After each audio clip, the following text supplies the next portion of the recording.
नमस्कार, आप देख रहे हैं जागरण न्यूज और मैं हूं आपके साथ दीपिका पांडे। मध्य पूर्व में बढ़ते तनाव और ईरान पर अमेरिका और इजराइल के हमलों के बाद पूरी दुनिया की नजरें खाड़ी क्षेत्र पर टिकी हुई हैं। भारत में भी इसका असर साफ दिख रहा है। एलपीजी, पेट्रोलियम पदार्थ और उर्वरकों की सप्लाई को लेकर चिंता बढ़ गई है। सरकार लगातार भरोसा दिला रही है कि सप्लाई बनी रहेगी। चेकमेट।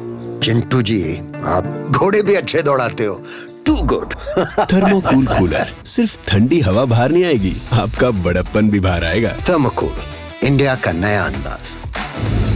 लेकिन इस संकट के बीच एक ऐसी कहानी सामने आई है जो हिम्मत, जज्बे और देशभक्ति की मिसाल बन गई है। ये कहानी है भारतीय एलपीजी टैंकर पाइन गैस की, जो मौत के साए से निकलकर वतन लौटा। 28 फरवरी, जब ईरान पर अमेरिका और इजराइल के हमलों ने पूरे इलाके को दहला दिया था, तभी संयुक्त अरब अमीरात के रुवैस बंदरगाह पर खड़ा था भारत का एलपीजी टैंकर पाइन गैस। इस जहाज पर सवार थे 27 भारतीय नाविक और लदा था 45,000 मीट्रिक टन रसोई गैस, जो एक हफ्ते में भारत पहुंचने ही वाला था। लेकिन हालात ने करवट ले लिया और ये सफर बन गया मौत के साए से गुजरने वाली कहानी। जहाज के चीफ ऑफिसर सोहन लाल के मुताबिक, हर दिन आसमान से गुजरती मिसाइलें, रात के अंधेरे को चीरती रोशनी और हर पल अनहोनी का डर। जहां आमतौर पर होर्मुज जल डमरू मध्य पार करने में कुछ घंटे लगते हैं, वहीं पाइन गैस को 3 हफ्ते तक इंतजार करना पड़ा।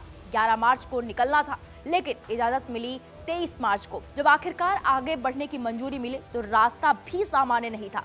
समुद्र में बिछी बारूदी सुरंगों के खतरे के कारण जहाज को लारक द्वीप के पास एक बेहद संकरे और खतरनाक चैनल से गुजरने का निर्देश मिला। ये एक ऐसा रास्ता था जहां जरा सी चूक सब कुछ खत्म कर सकती थी। मुंबई की शिपिंग कंपनी और भारतीय अधिकारियों ने साफ कर दिया, जहाज तभी आगे बढ़ेगा जब पूरा क्रू तैयार होगा। और फिर 27 के 27 भारतीय नाविकों ने जान जोखिम में डालकर हाँ कहा। जैसे ही जहाज ने खतरनाक चैनल पार किया, भारतीय नौसेना सुरक्षा कवच बनकर सामने आई।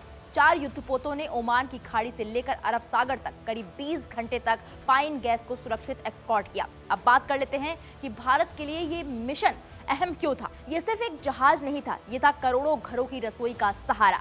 एलपीजी की बढ़ती मांग को देखते हुए इस गैस को मैंगलोर के बजाय विशाखापत्तनम और हल्दिया बंदरगाह पर उतारने का फैसला लिया गया। पाइन गैस तो सुरक्षित लौटा है, लेकिन अभी भी 18 भारतीय जहाज खाड़ी के तनावपूर्ण हालात में फंसे हुए हैं और अपनी बारी का इंतजार कर रहे हैं। तो ये थी कहानी भारतीय नाविकों के साहस, कर्तव्यनिष्ठा और देश के लिए समर्पण की। जहां एक तरफ जंग की आग भड़क रही है, वहीं दूसरी तरफ ये जांबाज देश के करोड़ों लोगों के चूल्हे जलाए रखने की लड़ाई लड़ रहे हैं। वहीं 28 फरवरी को अमेरिका और इजराइल के ईरान पर किए गए हमले के बाद से हॉर्मुज स्ट्रेट लगभग बंद है। ईरान ने चेतावनी दी थी कि इससे गुजरने वाले जहाजों को उसकी इजाजत लेनी होगी। इसी दौरान इस इलाके में कई जहाजों पर हमले हुए और काफी नुकसान भी उठाना पड़ा। बता दें कि भारत अपनी एलपीजी की जरूरतों का एक बड़ा हिस्सा इसी रास्ते से आयात करता है। पाइन गैस एलपीजी टैंकर के सुरक्षित निकलने से काफी राहत मिली है। फिलहाल इस पूरे मामले पर आपकी क्या राय है, हमें कमेंट बॉक्स में जाकर जरूर बताएं।